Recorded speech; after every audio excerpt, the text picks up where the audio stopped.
I'm joined now by Sky News host, National Affairs Editor at the Daily Telegraph, James Morrow, and Deputy Executive Director of the Institute of Public Affairs, Daniel Wild. We'll work through all of those headlines and more. We'll start, of course, with the visa system out of Gaza that's working against Australia's interests. Retired senior immigration official Abel Rizvi, and I worked with him many years ago. I think he's a straight shooter, but he's no great supporter of the coalition. He has told The Australian that the Albanese government's use of tourist visa for Gazans was politically driven and almost certainly done against departmental advice. He's a former DepSec.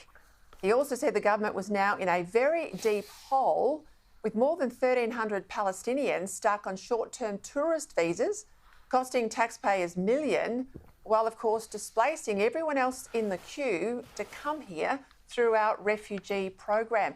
James, first to you. As I said, straight shooter. I've known him for nearly 30 years.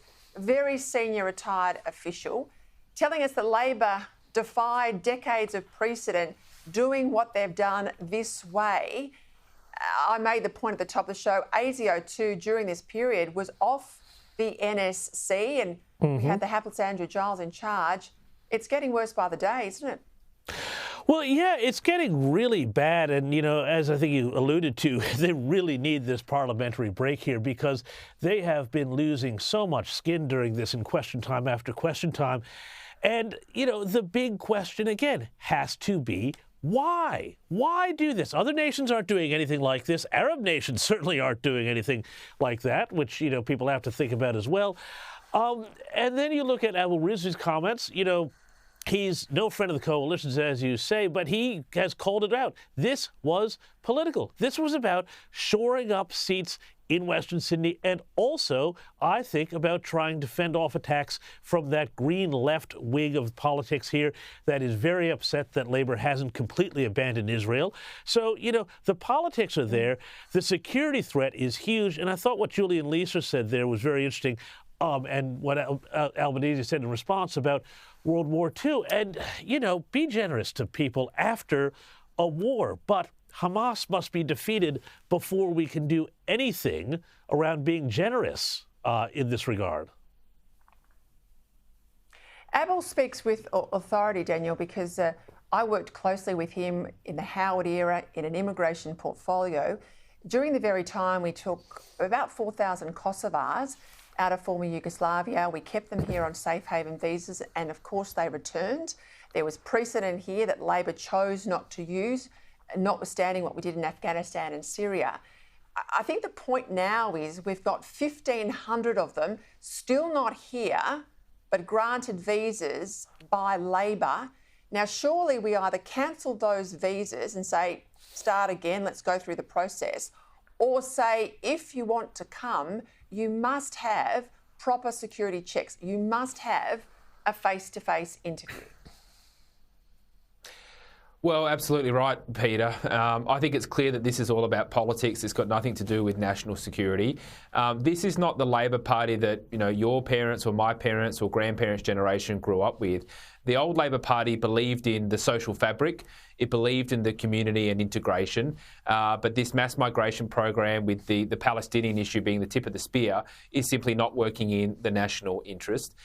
The other issue you've got here, Peter, is that this government will talk about trust and democracy till the cows come home, but there is a lack of transparency about this. Why were 3,000 tourist visas given to Palestinians coming out of Gaza? And I think the other point to make is, does the Prime Minister actually agree with what I think was an unbelievable statement by the head of ASIO, that rhetorical support for a terrorist organisation would not count against you in terms of your capacity to come into this country? He hasn't answered those questions.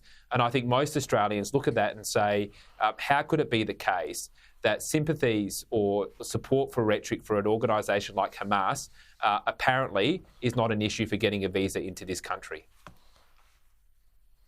Daniel, in the Abbott era, in the Howard era, if someone had expressed support for Al-Qaeda or Islamic State, that would have been grounds to deport them. How has this changed? And where's the Attorney General, Mark Dreyfus? I mean, ASIO now reports through his portfolio. He's not been put under any pressure to deal with this I think, very concerning statement. Well, exactly right. I think a part of it is the press gallery either agrees with the position of the government or they're not interested in asking any serious questions about it.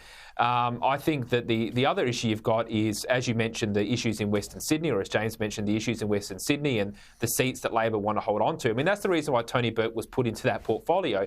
He is there simply to manage what they consider to be a significant electoral challenge facing them in the next election. So I don't think Australians can have any confidence that this cabinet is actually being set up to benefit the national interest. It's being set up in order to give Labor the best chance of holding those seats.